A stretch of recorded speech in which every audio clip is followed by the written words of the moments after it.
तो ये कहानी शुरू होती है एक इलेक्ट्रिशियन से जो एक कभी ना खत्म होने वाले लूप में फंस चुका है। वो जब भी एक दरवाजे से बाहर जाने की कोशिश करता है, दूसरे दरवाजे से उसी वक्त वो वापस अंदर आ जाता है।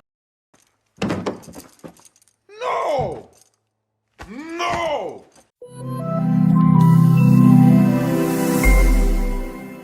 तो दोस्तों, ये कहानी शुरू होती है एक कमरे से जिसमें 2 दरवाजे हैं और वहाँ पे एक इलेक्ट्रिशियन है जो एक इलेक्ट्रॉनिक लॉक को ठीक करने की कोशिश कर रहा है। उस इलेक्ट्रिक ताले को ठीक करने के बाद वो उसमें एक कोड पंच करता है और दरवाजे से अंदर चला जाता है। लेकिन ये जानकर उसको शदीद हैरानी होती है कि वो वापस दोबारा उसी रूम में अंदर आ गया है।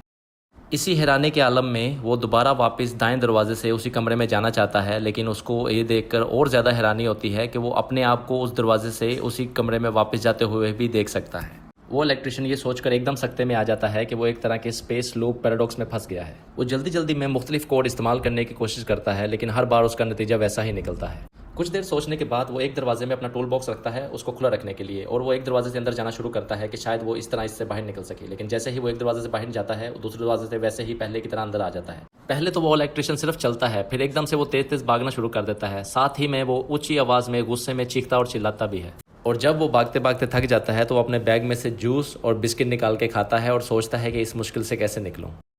फिर उसके बाद वो मुख्तलिफ तरीकों से इस इक्वेशन को हल करने की कोशिश करता है। पहले वो पेपर का रोल बनाकर अपनी तरफ फेंकता है और देखता है कि वो उसे छूता है कि नहीं। फिर बाद में वो अपने ही फेंके हुए पेपर को कैच करने की कोशिश करता है, जिसमें वो कामयाब हो जाता है।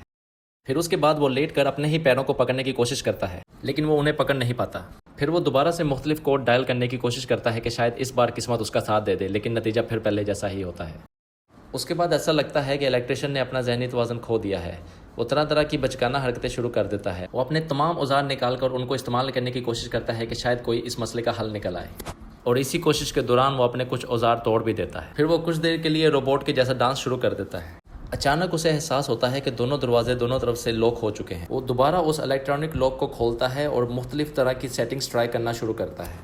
और फिर अचानक दाएं तरफ का दरवाज़ा खुलता है और एक काले कलर का बॉल लड़खता हुआ अंदर आता है और इलेक्ट्रिशियन के देखने से पहले ही वापस भी चला जाता है। वो दोबारा से दूसरी सेटिंग्स ट्राई करना शुरू करता है और फिर अचानक पूरा कमरा रोशनी से भर जाता है। जब वो ध्यान से देखता है तो ये एक बहुत बड़ा एटम की शक्ल का रोशनी का गोला है जो छत से लटक रहा है। वो जल्दी जल्दी से इस सेटिंग को ऑफ करता है और रोशनी का गोला चला जाता है। फिर अचानक से दाएं तरफ का दरवाज़ा खुलता है और एक नर्स अंदर आती है। उस नर्स के पीछे 2 आदमी एक स्ट्रेचर को उठाए हुए अंदर दाखिल होते हैं और उस स्ट्रेचर के ऊपर एक अजीब दिखने वाली औरत बैठी होती है।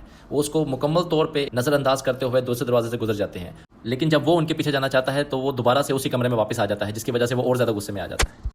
अब वो मायूसी की आलम में पहले रोता है, फिर चिल्लाता है, फिर उसी जगह पर लेट के सो जाता है। फिर अचानक से कमरे में अंधेरा हो जाता है और फिर छत से वही एटम की शक्ल के दिखने वाला रोशनी का गोला लटक रहा होता है, लेकिन इस दफा उसकी रोशनी बहुत ही मध्यम होती है और नीचे उस आदमी की जगह एक छोटा सा बच्चा होता है जो उस रोशनी के गोले को घूर घूर कर देख रहा होता है। फिर अचानक से उसकी आंख खुल जाती है और उसको एहसास होता है कि वो सब एक ख्वाब था। वो उठकर बैठता है और थोड़ी देर के लिए सोचता है। उसके बाद वो दोबारा से उस इलेक्ट्रॉनिक लॉक के पास जाता है और उसकी सेटिंग्स को एक एक करके चेक करना शुरू करता है। और फिर अचानक से बाईं तरफ का दरवाजा बहुत तेज हवा के साथ अचानक से खुलता है और फिर अचानक से ही बंद हो जाता है। और फिर एक दूसरा इलेक्ट्रिशियन कमरे में दाखिल होता है। तो इस दफा एक कमरे में 2 इलेक्ट्रिशियन हो जाते हैं। नया आने वाला इलेक्ट्रिशियन अपने आप को देख के बहुत ज़्यादा हैरान होता है, तो वो दोबारा वापस से अपने कमरे में जाना चाहता है, लेकिन इस दफ़ा उसको कोई कामयाबी नहीं होती। अब उस कमरे में 2 इलेक्ट्रिशियन हैं। उनमें से एक इलेक्ट्रिशियन की तबीयत ख़राब होना शुरू हो जाती है और वो वहीं ज़मीन पर लेट कर सो जाता है, जबकि दूसरा इलेक्ट्रिशियन कुछ नया ट्राई करने का सोचता है।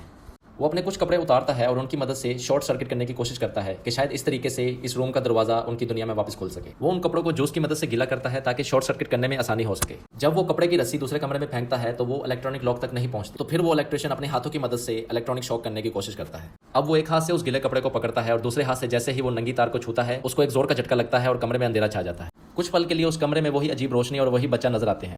अब जैसे ही वो दूसरा सोया हुआ इलेक्ट्रिशियन जागता है, वो पहले इलेक्ट्रिशियन को मरे हुए देख के चिल्लाना शुरू कर देता है। फिर वो अचानक से दाएं तरफ के दरवाजे को खोलता है और उसे ये देख के अजीब सी हैरानी और खुशी होती है कि वो जो लूप था वो ख़त्म हो चुका है। और फिर दूसरा इलेक्ट्रिशियन उस दरवाजे से बाहर चला जाता है। कुछ देर बाद पहले इलेक्ट्रिशियन को भी होश आ जाता है और वो उठ के अपने पैरों पर खड़ा हो जाता है। अब ये पहले वाला इलेक्ट्रिशियन बाएं तरफ के दरवाजे को खोलता है और उस दरवाजे के पीछे से कंप्यूटर इंटरफेरेंस की आवाज़ें आ रही होती हैं और वो उस दरवाजे में दाखिल हो जाता है।